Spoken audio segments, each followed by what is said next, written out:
Bon, allez, on va se le faire, ce 16e Facebook Live. On est hyper Bonjour. contents. Ça faisait longtemps qu'on vous avait vu. Hein. C'est combien de temps il y a... J'ai l'impression que ça fait une éternité. Hein. C'est incroyable. 2 semaines. Combien 2 semaines. Ah, ouais, 2 semaines, c'est fabuleux. Et alors, on est très content de vous voir. Enfin, c'est ce qu'on dit hein, classiquement, mais en fin de compte, on serait bien content d'être chez nous. Parce qu'on a un... Non, Ah, non, pas lui. fatigué, là. Il est accro à la télé, il est accro aux caméras, c'est la future star. Bon, alors on est content de voir. On va vous présenter il y a pas mal de nouveautés. Hein. On est un peu space parce que le salon du livre de Saint-Maur commence à se préciser. Ouais. Donc là, on commence à avoir peur de la météo, des gens qui vont venir, des gens qui vont pas venir. Enfin, il y a plein de trucs. On est voilà. Le 15 Donc et allez, 16. hein? D'ailleurs, c'est le 15 et 16. C'est quoi le 15 et 16? Le 15 et 16 juin. Je sais pas, je serai là. Donc salon, je me lasse. C'est le combien? 15 et 16. Oui, non mais c'est le combien? Le 11e? Ouais, 11 encore, je sais pas, je viendrai peut-être. Ça dépend s'il y a du poulet à la cantine. Et il y en aura? J'espère en tout cas. Ouais, moi aussi. C'est intéressant hein, ce qu'on dit. Hein. Ça fait C'est, quand même, on vient de est perdre, parti sur voilà. quelque chose de très Là, intéressant. on sent que c'est autre chose que la grande librairie. Hein. On sent quand même il y a une émulation intellectuelle très importante. Alors, je vous laisse faire. Ouais. Alors, je vais commencer par quelque chose. Ça fait toujours plaisir que ça sorte. Les bidochons, ils sont encore sortis. Bah, moi, je suis très content que Binet nous sorte encore un bidochon. Moi, je crois qu'il était mort. Eh ben non, eh ben non. Et encore, je suis vachement heureux que non, justement, parce que Vous on êtes se sûr marre qu'il est encore pas vachement mort? avec Il les est pas bidochons. mort? Non, non, il est pas C'est mort lui du qui tout. l'a fait? Et c'est lui qui l'a fait. C'est pas un remake? Et non. Ah Non, bon? non, non, toujours Binet. Mais il doit pas être jeune. Il doit être approché des 70 ans, je pense. Ah oui, il est encore jeune, 70 ans. Mais il est fait. Hein. Voilà. Et- Et Non, en je tout cas, plaisante. c'est top. C'est top, foncez, une bonne nouveauté. Moi, c'est couleur. un classique à avoir dans sa bibliothèque. Ah oui. Ils essayent de reformer leur couple. Donc, ils vont essayer d'acheter des sextoys, ils vont partir faire de l'épilation, J'allais des dire soins qu'elle- du visage. C'est J'allais très dire qu'elle efficace. ressemble à Marina, mais non, d'après ce qu'il dit, non, c'est pas Marina du tout. En tout cas, voilà, foncez, c'est très cool. Enfin, c'est une référence ultime pour moi, les bidochons. Je continue? Ah bah, quel talent, on peut pas arrêter le talent. Une série jeunesse qui est sortie très récemment, que Ah je ça trouve j'aime bien, excellent. oui, c'est à ma hauteur ça. Un cherche-et-trouve Mickey. Alors, bon, classique, on doit trouver Mickey dans la foule. Mais moi, qu'est-ce qui m'a beaucoup plu? C'est qu'en fait, on va avancer dans l'histoire de Mickey. On va commencer en noir et blanc. Et au fur et à mesure, on va avancer dans le temps. Laissez-moi deviner, ça va être en couleur. Exactement. Jusqu'à arriver en couleur. C'est incroyable. Un beau cherche-et-trouve à Mickey aux éditions Hachette Jeunesse. Foncez, n'hésitez pas. Et ben voilà, alors on va prendre un peu le relais parce que là si on le continue il va faire un Facebook Live tout seul, hein, donc limite il va me pousser et que voilà, je serai plus là. Je suis persuadé que certains livres ont des destins. Il y a quelque temps, quelqu'un que j'aime bien me téléphone et il m'envoie des mails en disant écoute j'ai lu et découvert un roman que je trouve absolument extraordinaire et que tu devrais lire parce que je pense qu'il va te plaire. Alors vous me connaissez, quand on me dit de faire quelque chose, je n'aime pas le faire et donc ça m'énerve un peu. Mais comme j'aime bien cette personne, je me dis je vais quand même faire un effort. Je pars au Mexique, ça je vous le dis, c'est pour faire genre, j'ai été au Mexique. Ouais. Je vous conseille si vous avez les moyens, c'est super. Et donc j'étais à Holbox, qui est une petite île absolument paradisiaque, et je me retrouve, alors que j'avais que la tentation de me baigner au soleil, tout, enfin, cocktail, tout, et je commence à lire ce livre qui s'appelle Les eaux des filles de Lynn Papin chez Stock. Et c'est un livre absolument émouvant, bouleversant, plein d'émotions. Il y a plein de thèmes hein, dans ce bouquin qui est comme par exemple, vous allez découvrir l'intégration. C'est une jeune femme qui a à peu près 23 ans, hein, qui débarque à Hanoï de nos jours. Elle est métisse, son père est français et sa mère est vietnamienne. Et c'est un moyen aussi de découvrir le Vietnam, l'histoire du Vietnam.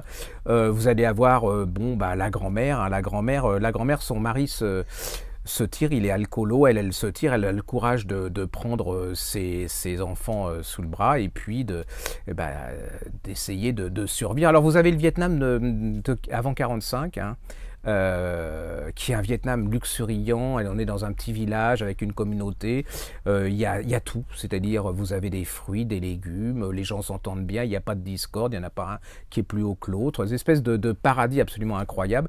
Et puis va arriver les guerres, hein, les successives, la guerre d'Indochine, et puis alors cette femme, elle va avoir trois enfants, et l'une d'elles va être la mère de la l'héroïne, de la narratrice de ce bouquin. Alors, la mère, c'est une femme extraordinaire, c'est-à-dire, elle est mariée à un jeune Français qui est architecte, ce qui, alors, est quand même assez rare à l'époque, hein, c'est-à-dire qu'il va s'intégrer à la famille vietnamienne, c'est un fou de Vietnam, hein, c'est-à-dire, c'est pas le colonial, vous voyez, il est expat, mais il est complètement dedans. Il va apprendre l'histoire du Vietnam, il va l'étudier, ça va devenir un universitaire. Et puis il y a cette petite fille, et là, elle est comme dans un paradis, parce que les expats à cette époque, ils sont assez favorisés. Elle est au Vietnam, mais elle est dans une résidence, il y a une piscine, mais c'est une résidence à la vietnamienne, c'est-à-dire que tout le monde est dans la cour, tout le monde, les enfants, il fait beau, il y a du soleil, tout le monde se parle. Elle a une nounou absolument incroyable, qui est une sorte de deuxième maman, parce que sa mère à elle est devenue prof à Hanoï, parce qu'il y a ça aussi, c'est-à-dire qu'ils vont passer du village, de ce village où tout est naturel, à Hanoï. Et Hanoï, à l'époque, il y a une description d'Hanoï absolument incroyable. Il y a un Hanoï d'avant l'embargo, parce que les Américains vont mettre l'embargo, hein, donc ils sont pauvres, c'est crasseux et tout. Et puis elle va se retrouver là-dedans, et puis l'évolution des choses, elle va se retrouver dans cette résidence où c'est une sorte de paradis pour elle, où tout le monde est absolument sympathique, où tout le monde se parle, ils vivent, ils crient, ils rient, il n'y a pas de problème, ils font partie de la nomenclatura. Très très beau, il y a une très très belle description vous y êtes, hein, c'est complètement à Hanoï, vous y êtes complètement à l'époque. Et puis va arriver la catastrophe, c'est-à-dire qu'en 2005, le père français décide de rentrer en France. Et il emmène avec lui toute sa petite famille. Donc cette petite fille qui a 10 ans abandonne tout, c'est-à-dire, mais c'est une famille à la vietnamienne, hein, c'est-à-dire qu'il y a les cousines, la grand-mère est absolument extraordinaire, hein, vous allez voir cette femme incroyable, vous en souviendrez absolument toute votre vie, c'est une femme forte qui a l'habitude de résister à la guerre, à la misère, et qui se retrouve, mais qui va même résister et réussir dans le monde dans lequel elle va vivre, c'est-à-dire Internet et tout, vous allez voir ce qu'elle va faire, qui est quand même incroyable. Et puis donc cette petite fille, elle va revenir en France, et où elle se retrouve, j'ai rien contre Tours, mais Tours, même dans un appartement cossu, c'est pas le Vietnam avec le soleil, les petites filles, la cour ouverte et tout. Là, elle a encore des cousines, mais c'est pas la même chose. Et là, c'est le choc, hein, c'est-à-dire que tous les gens, comme elle dit, je suis morte, quoi. Elle se retrouve, la petite fille, elle comprend pas, elle est complètement seule, alors que ses parents arrivent à s'intégrer, hein, puisqu'ils sont profs, les parents réapprennent à conduire, à devenir professeurs, et ainsi de suite. Et cette petite fille, elle va devenir, je pense que c'est autobiographique, elle va devenir complètement anorexique, elle ne va plus manger, elle va plus parler, et puis on est à l'époque, c'est-à-dire que l'anorexie, c'était quelque chose de, voilà, les gens comprenaient pas, les parents, il y a un moment, ils se disent qu'ils vont la perdre, ils se retrouvent à l'hôpital, elle est presque au bord de la mort, hein. Elle va presque, il y a un moment où on sent qu'elle va faire le déclic entre est-ce que je me laisse mourir ou est-ce que je me laisse pas mourir. Il y a un déclic, je vous l'explique pas, mais quand vous lirez, c'est très très très bien expliqué. Et puis ce déclic fait qu'elle va remonter la pente, elle va reparler aux gens, va essayer de redécouvrir ce pays, de savoir qui elle est. Et donc, elle redécide de repartir au Vietnam pour redécouvrir ce pays dont elle est issue. Alors, c'est un très très beau livre sur l'intégration. Vous savez, ces enfants, comment on s'intègre dans un nouveau pays quand on a connu quelque chose de complètement différent. Les parents, comment les parents décident de s'intégrer, en pensant aussi que ce sont des parents un peu privilégiés, hein. Ils sont profs, c'est déjà des gens un peu plus cultivés que les gens qui n'ont pas de référence culturelle et ainsi de suite. Et puis, c'est un très bel... C'est un hymne à Hanoï, parce que Hanoï, là, vous le décrivez, moi ça me donne envie d'aller au Vietnam, hein, parce que vous avez Hanoï qui est bruyant, qui vit, qui éclate, et puis il y a l'histoire de cette jeune femme qui est absolument bouleversante. Vous avez peur pour elle, hein, à la fin, vous êtes toujours se dire elle va recraquer, et puis il y a cette redécouverte, c'est-à-dire qu'elle va retourner dans les endroits où elle était. En particulier, elle va retourner sur cet appartement, cette résidence où elle était, et cette résidence, il n'y a plus rien, c'est détruit, il n'y a plus... Et elle demande, mais pourquoi, alors qu'à Hanoï, il y a des tours partout, hein. Et on lui dit, non, on n'a rien reconstruit, parce que les gens sont persuadés que c'est hanté, et dans sa tête, ces fantômes, c'est un peu les fantômes de la grand-mère, des sœurs, parce que la famille est complètement éclatée, il y en a une qui est partie en Pologne, il y en a, voilà, et c'est un très, très, très, très, très beau livre. C'est l'histoire d'une jeune femme, c'est l'histoire d'une petite fille, hein. C'est-à-dire que cette petite fille, vous la voyez, vous la sentez. Vous sentez son désespoir, sa joie, vous sentez ses rires, puis vous sentez la chute, hein, parce que là, il y a un moment où vous vous dites c'est pas possible. Et puis cette renaissance, allez-y, c'est une pure merveille, je comprends pas. Alors on en a parlé comme ça, moi ça m'était complètement tombé à côté. J'ai regardé sur internet voir les articles qu'il y avait eu, il y a quelques articles, il y a des choses comme ça, elle a été invitée. J'ai l'impression que ça n'accroche pas, donc allez-y, c'est le moment de réparer une injustice parce que c'est vraiment un livre exceptionnel, ça devrait être à mon avis un des beaux succès de cette année.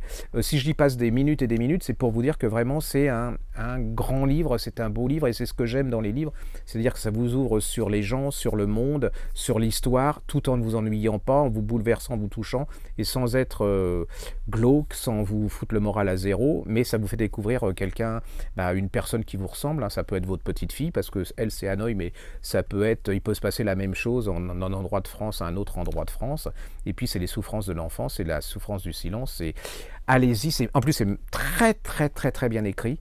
Je ne savais pas qu'elle avait écrit d'autres livres, donc je vais aller voir ce qui se passe de son côté.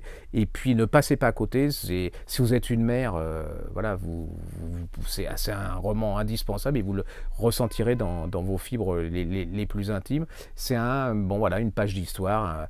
C'est une belle réussite, c'est un beau bijou, ces petits bijoux d'émotion on en rencontre quelques-uns comme ça. Et puis je vous dis, c'est un destin parce que si je n'avais pas reçu ce mail, si je n'avais pas reçu ce coup de téléphone, j'aurais jamais lu ce livre, je serais passé à côté et j'aurais été un peu moins riche au niveau des émotions et de la découverte du monde. Donc allez-y, ça s'appelle Les Os des filles de Lynn Papin aux éditions Stock. Allez, je vous laisse au prochain, à vous. Le fils de Leroussi de Xavier Laurent Petit, c'est qui est adapté de son livre. Ah oui. Et de Cyril Pommet, c'est Isabelle Merlet à la couleur. Moi j'ai bien accroché à cette BD qui est tirée d'un gros succès littéraire de 2017-2018 et pour le coup bien accroché. On va suivre en fait une famille de Roms qui va en fait migrer en France. Bien évidemment eux ils pensent que en France toutes les rues sont pavées d'or, qu'on va vivre facilement et en fait à l'arrivée ça va pas être si facile que ça. Ils vont vite découvrir une ambiance un peu Calais où c'est vraiment compliqué de vivre. Mais ce petit garçon lui a décidé de s'en sortir et en fait on découvre qu'il a un talent inné, c'est pour les échecs et ce talent va peut-être l'aider à s'en sortir. Série jeunesse que j'ai bien accroché, conseillée par une de nos internautes sur Facebook qui m'avait dit d'aller jeter un coup d'œil, qu'elle avait été bluffée par cette BD et elle a bien raison. Merci à elle de m'avoir fait lire cette BD. Le fils de l'Ursaïri aux éditions Rue de Sèvres. De Xavier Laurent Petit, de Cyril Pommet et Isabelle Merlet. Vous voyez qu'on écoute, en plus il y a un parallèle entre les deux, hein, la petite fille et le petit garçon. Je continue, allez, vous êtes tellement brillant. Non, vous êtes brillant, je ne vais pas vous arrêter dans votre élan. Et je vais vous parler d'un dessinateur que j'aime beaucoup, que je vous avais déjà parlé l'année dernière, qui nous avait fait Mort par la France. Qui était superbe. Un de nos gros succès de l'année dernière. Très belle BD historique. Et ce dessinateur nous a sorti une nouvelle chose qui est une tuerie, comme le titre l'indique, la tuerie. C'est quoi le thème? Ça va se passer dans les abattoirs, tout simplement. On va suivre en fait le traitement humain et animal des personnes qui vivent à l'intérieur. On va pas être pro-vegan, on va pas être méchant et gentil. Voilà, c'est ça. En fait, on va dire exactement le côté, l'exploitation humaine qu'il y a dans cette BD. C'est pas gore. C'est la chose principale qu'il faut dire. On a toujours l'impression quand on va parler des abattoirs, ça va être dur, ça va être gore. Non, c'est très bien fichu. Et en plus, on a un polar dedans. On a un polar qui m'a fait penser un peu à notre polar qui s'appelait Batman. Ah oui, absolument. Là, en fait, on est parti sur des frères. En fait, un frère qui va aller travailler justement dans cet abattoir pour essayer de découvrir ce qui s'est arrivé justement à son frère qui a disparu dans cet abattoir. 4 ans auparavant. Exactement, et vachement bien fichu. Et j'adore ce que fait Otero. Ça, c'est une manière de décrire ce qui se passe dans les abattoirs, si j'ai bien compris. Mais les méchants sont pas forcément. C'est pas ce qu'on pourrait penser. Justement, c'est pas manichéen. On n'est pas soit vegan, soit viandard. On nous explique que justement, il n'y a pas d'avantage à l'un ou à l'autre et que c'est une voie assez compliquée à suivre. C'est très sympa. Alors, ça s'appelle La tuerie de Laurent Galandon chez Nicolas Odéron, c'est aux arènes BD. Exactement. Alors, foncez. À moi, bon allez. Alors, je sais pas, il y a quelques années, on était tombé fou amoureux, hein. Il y avait eu un film d'ailleurs qui était absolument somptueux, des Délices de Tokyo de d'Urian Sukegawa. C'était en livre de poche. Il en avait écrit un autre. Moi, j'avais moins accroché. Ça se passait sur une île. C'était Le rêve de Ryosuke. Là, franchement, c'était pas mauvais. Et puis, il vient de faire paraître L'Enfant et l'Oiseau. C'est chez Albin Michel.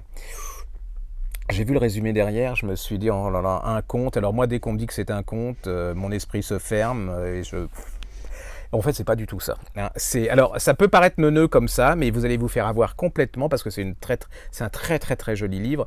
Vous retrouvez toute comment dire, la finesse, l'émotion qu'il y avait dans les Délices de Tokyo. Vous savez, cette manière de décrire les gens simples comme tous les jours. Alors, c'est l'histoire d'un petit garçon, hein. Alors, je ne savais pas, mais à Tokyo en particulier et au Japon, on déteste les corbeaux. C'est-à-dire que les corbeaux sont considérés comme un animal nuisible, qui vont chercher dans les poubelles, qui sortent les détritus. Donc, on les chasse, hein, carrément.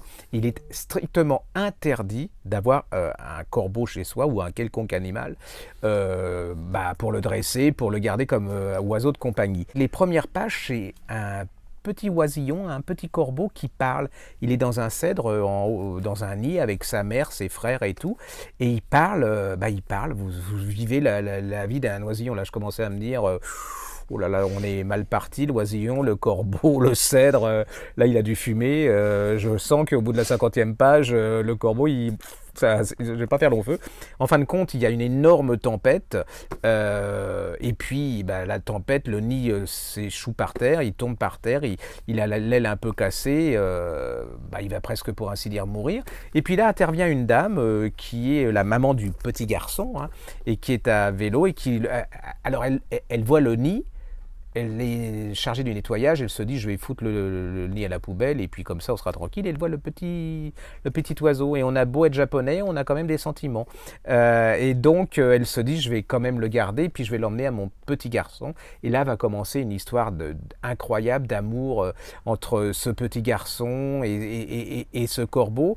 C'est une sorte d'amitié entre les deux, ils se parlent, ils vont se soigner. Le petit garçon qui était vraiment une forte tête, à l'école il faut rien, enfin il se castagne et tout. Là ça va complètement, je vais pas tout vous raconter, hein, parce que ça fait partie aussi de l'histoire. Ils vont automatiquement, le corbeau, ils vont pas pouvoir le garder, il va être forcé de partir.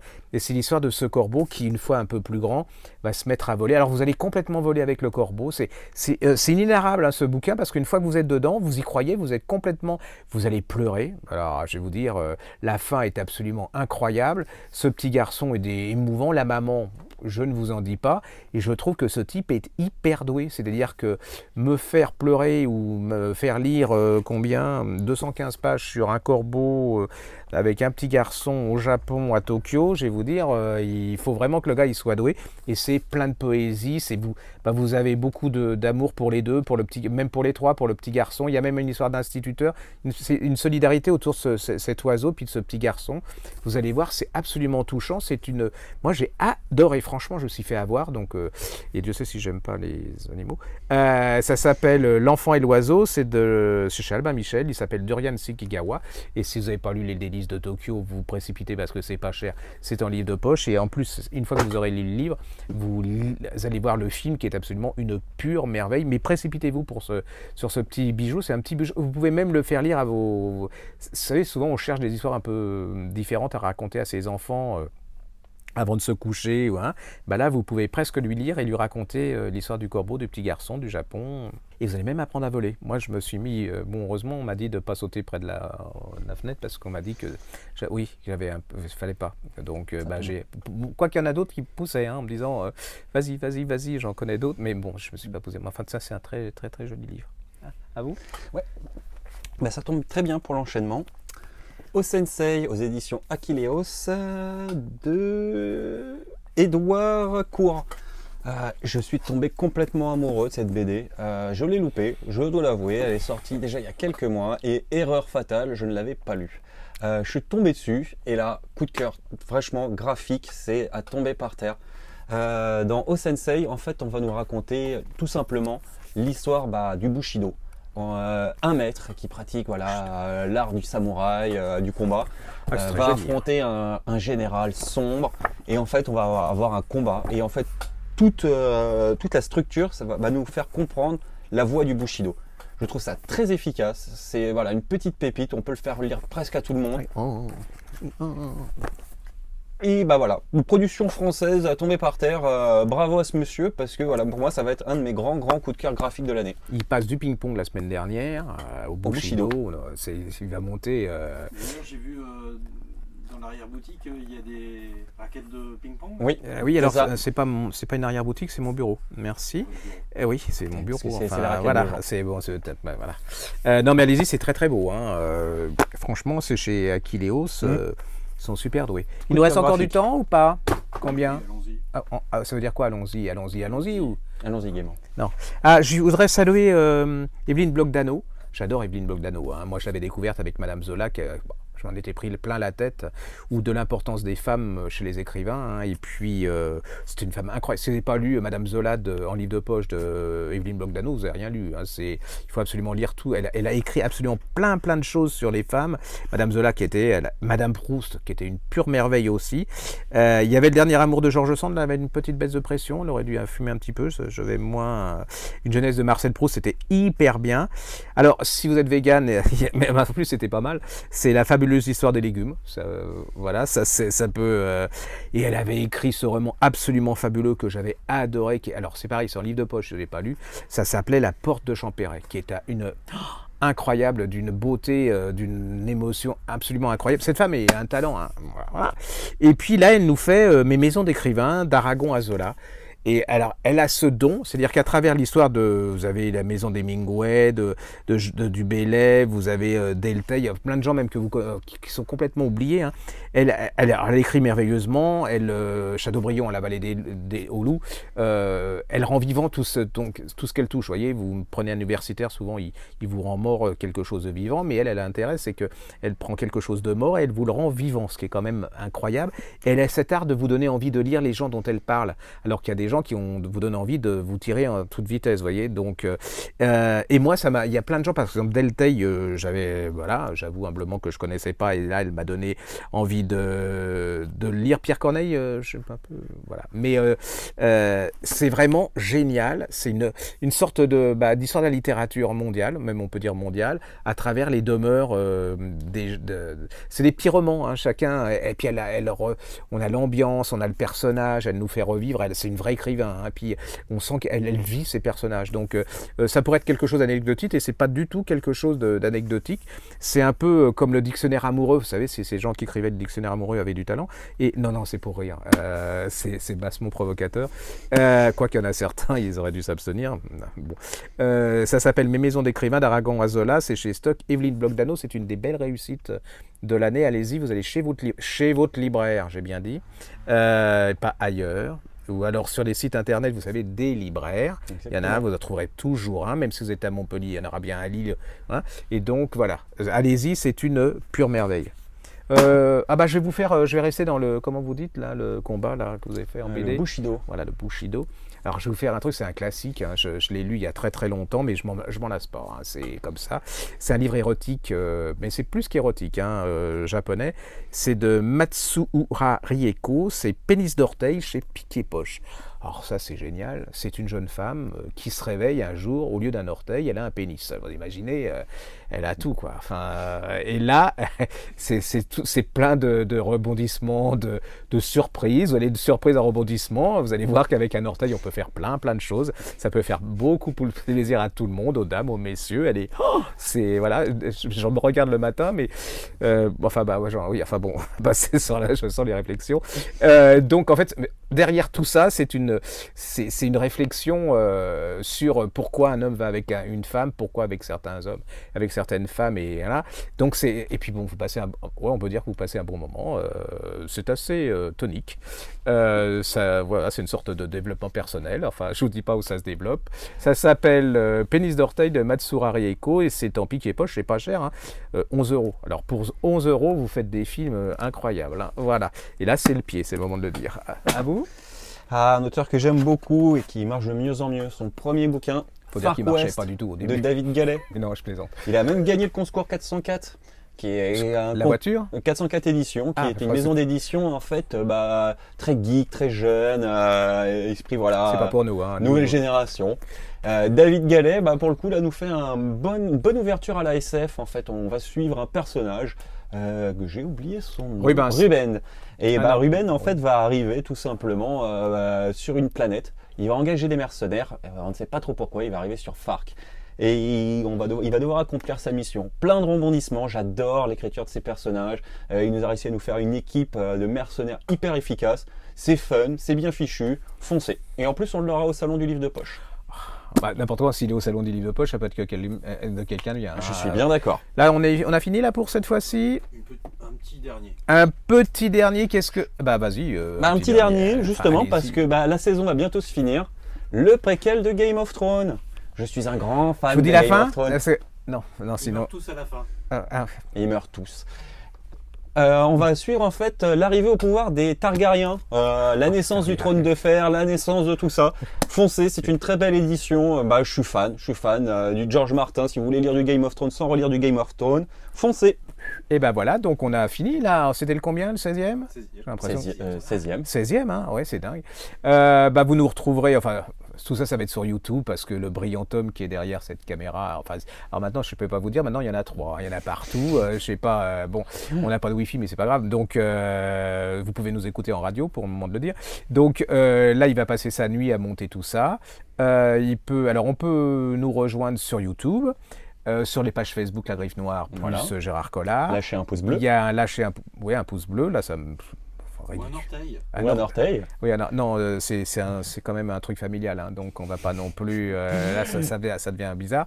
Vous êtes sur les autoroutes. Voilà, SANEF 107.7. Voilà, alors avec la bronzée, la mexicaine Marina Carrère d'Ancos au magazine de la santé, sur le magazine de la santé, chaque vendredi à partir de 13h40, c'est ça. Avec elle est plutôt Ibiza, hein, plutôt Valérie Expert sur Sud Radio à partir de je ne sais jamais. 10h45 à la radio, 11h sur YouTube. Voilà. Vous avez quoi? C'est tout. On a avec Isabelle Moreau. Isabelle Moreau, c'est ma nouvelle idole. Hein, Isabelle Moreau. David Abiker, moi, c'est pas. Il est gentil, hein, il est très bien, mais. Son chien peut-être. Pardon? Son chien. Oui, alors oui, son chien. Son chien, c'est un King Charles. C'est pas mon truc. Moi, je préfère les. Enfin bon, c'est pas grave. Et donc Isabelle Moreau sur Canal+ le lundi à partir de 20h, 20h15. Et puis voilà. Et puis toute la semaine sur YouTube. Voilà. Et puis vous likez. Enfin, je sais pas comment il dit. Partagez, lâchez des pouces. Vous en parlez à vos amis. Vous dites du mal parce que faut parler de nous. Oui, mais le mal c'est pas mal non plus. Hein, c'est parce que sinon on va s'embourgeoiser et tout. D'ailleurs, il y a longtemps que j'ai pas dit du mal de quelqu'un. Pour la prochaine. Ouais, pour la prochaine, on fera peut-être un truc de mal. C'est dans 15 jours? Oui. Dans 15 jours pour non, dans 8 jours? Non, dans 15 jours. Pourquoi vous faites la grimace derrière? Parce que j'ai oublié la date. Ah oui, mais c'est pas grave, tout le monde s'en fout, dans 15 jours. On mettra un truc, ça sera écrit. Voilà, on mettra dans 15 jours. À bientôt, merci d'être venu. Merci de nous avoir suivis. Voilà, et puis dites-lui que son t-shirt est merveilleux parce que ça lui fait toujours plaisir. Il a pas de casquette. Oui, c'est vous qui êtes Il n'a pas de original. t-shirt. Alors dites-lui que son polo est superbe, c'est un polo vintage, Merci. il l'a pris à son père dans les années 50. Ça lui a coûté une fortune, son père le cherche toujours. D'ailleurs, il a qu'un feu. Enfin bon, il habite dans un petit village, ils n'ont pas beaucoup de choses. C'est un polo, oui. Voilà, à la prochaine, hein, et à bientôt.